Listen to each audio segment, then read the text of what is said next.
இன்றைக்கி June 6th wedding anniversary எங்களுக்கு. So வந்து அபிக்கு இன்றைக்கி ஸ்கூல் இருந்தனால அபிக்கு சப்பாத்தியும் மார்னிங்கே அபிக்கு கேசரியும் பண்ணி கொடுத்தாச்சு. அபி ஸ்கூலுக்கு போயிட்டு வந்ததுக்கப்புறமேட்டு அவருக்கு கிஃப்ட்டு கொடுக்கணும்னு நினச்சேன். அவன் கையால் கொடுக்கட்டும் அப்படின்னு சொல்லிட்டு.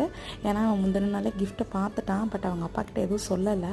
அவங்க அப்பாவுக்கு சர்ப்ரைஸாக கொடுத்தோம். அவருக்கு ரொம்ப பிடிச்ச பிராண்டு டைட்டன். அதில் ஒரு வாட்ச் ப்ரெசென்ட் பண்ணியிருந்தேன். இவரோட ஃப்ரெண்டுக்கும் வந்துட்டு அந்த அன்றைக்கி வெட்டிங் ஆனிவர்சரி. நாங்கள் 2 பேரும் சேர்ந்து மதியம் லஞ்செல்லாம் முடிச்சுட்டு ஜப்லலி இருக்கிற கோயிலுக்கு போயிருந்தோம். அதுதான் ஃபர்ஸ்ட் டைம் இந்த கோவிலுக்கு வரோம். ரொம்ப சூப்பராக இருந்துச்சு. வீடியோஸ் நாட் அலவுடுன்னு சொல்லியிருந்தாங்க. நான் அதனால் வந்துட்டு முன்னாடி மட்டும் எடுத்தேன். உள்ள ப்ரேயர் ஹால்குள்ளெல்லாம் வீடியோஸ் எதுவும் எடுக்கலை. ரொம்ப சூப்பராக மெயின்டைன் பண்ணியிருக்காங்க. லிஃப்ட்டோட ஃபஸ்ட் ஃப்ளோர் கிரவுண்ட் ஃப்ளோருன்னு சொல்லிட்டு ஆரி ஸ்டெப்ஸில் ஏறி போகணுன்னு அவளே ட்ரை பண்ணிகிட்டு இருந்தா.